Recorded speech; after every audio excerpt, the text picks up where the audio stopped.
Minat ni bila kita suka buat sesuatu benda dan kita suka repeat benda tu. Dan kita sabar untuk belajar ilmu dan improve benda yang kita minat tu.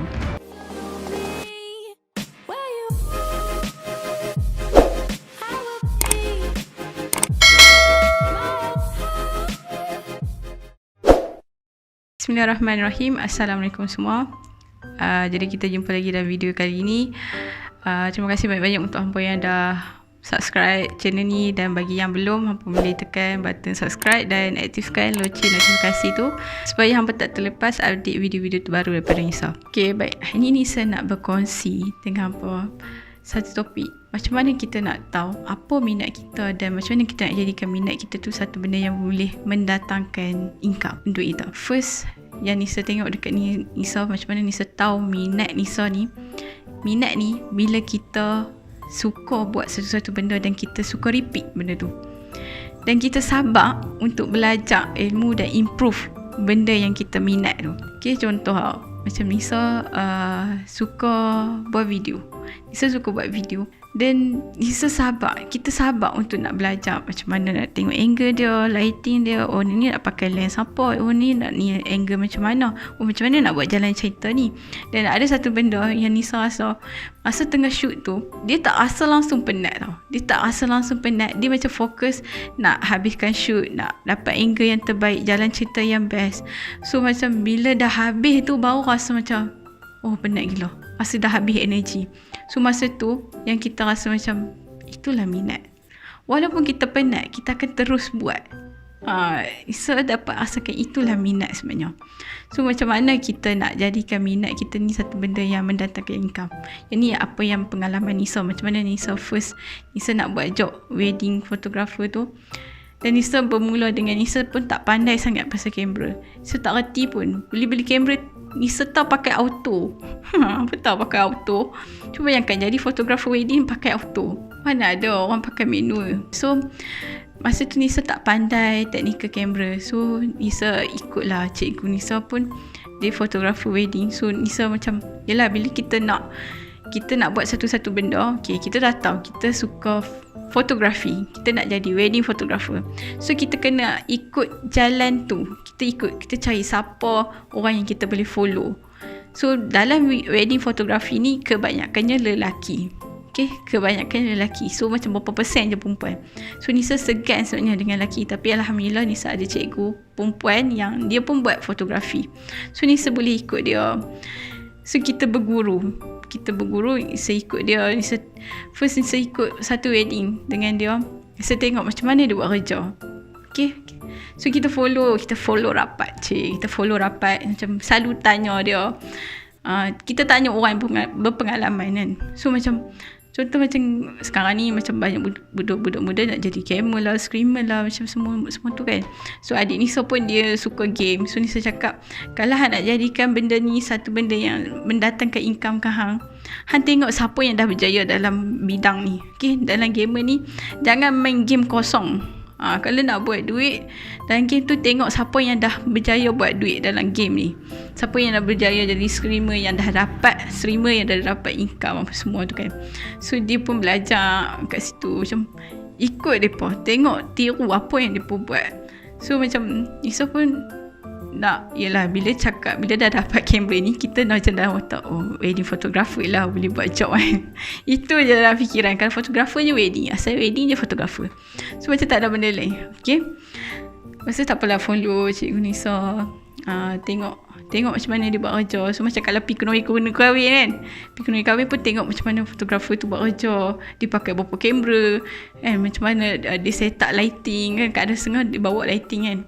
Macam mana dia arah untuk pengantin tu posing, macam mana dia handle macam keluarga pengantin tu bila tangkap gambar sekali apa semua. So Nisa tengok macam mana dia pun bekerja. Okay, yang kedua selepas berguru, kita kena ada ilmu. So cari ilmu. So bidang apa benda yang minat kita suka. Kalau kita suka fotografi, cari ilmu tentang fotografi. Kalau kita suka tentang masakan, cari ilmu tentang masakan. Kalau kita suka gaming, cari ilmu tentang gaming. Sabar Sat, belajar Sat apa yang kita minat dulu, belajar dulu.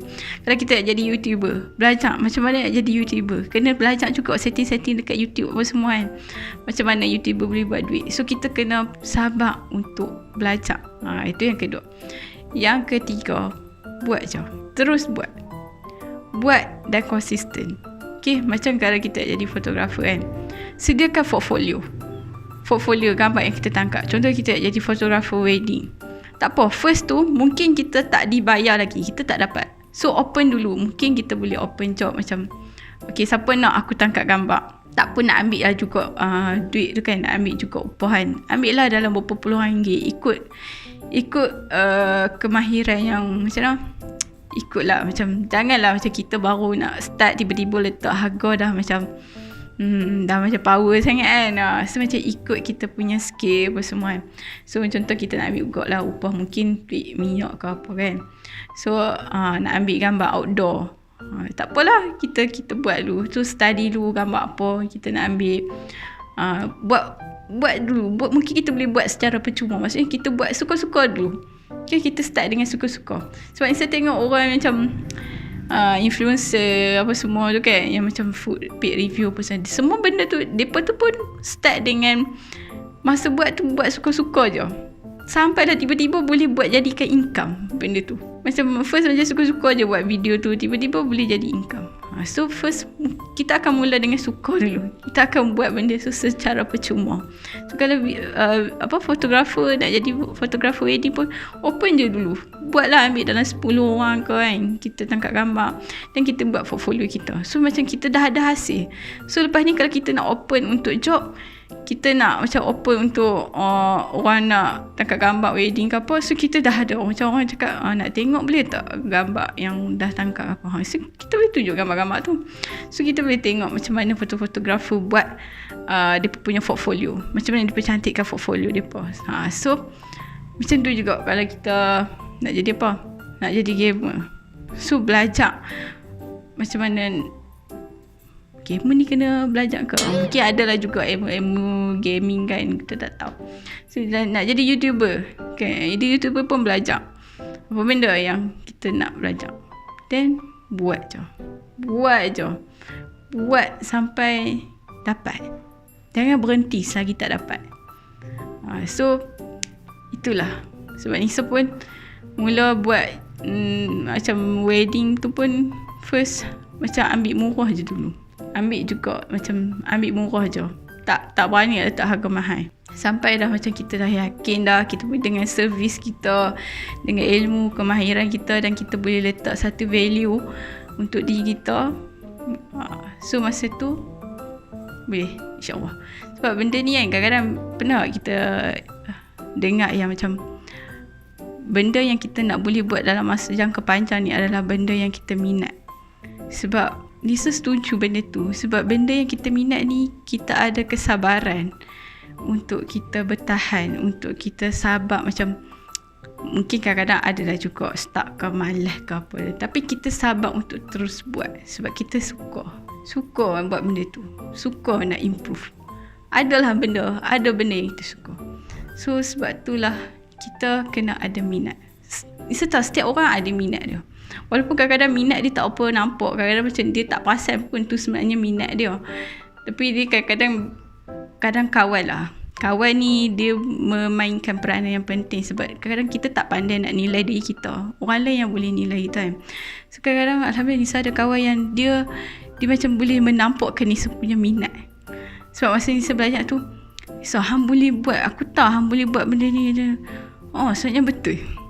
Sebab dia tahu. Sebab kadang-kadang macam kita ni tak apa kenal sangat diri kita kan. Kita ni apa benda lah. Terus tiba bila orang cakap macam tu, macam rupanya aku suka yang tu lah. Rupanya aku tak boleh nak buat yang ni sebab aku tak suka. Then sebab tu lah. Jadi sampai sini saja video ni untuk kali ni. Terima kasih hampa yang dah tengok video ni sampai habis. Jadi jumpa lagi di video akan datang. Assalamualaikum. Terima kasih.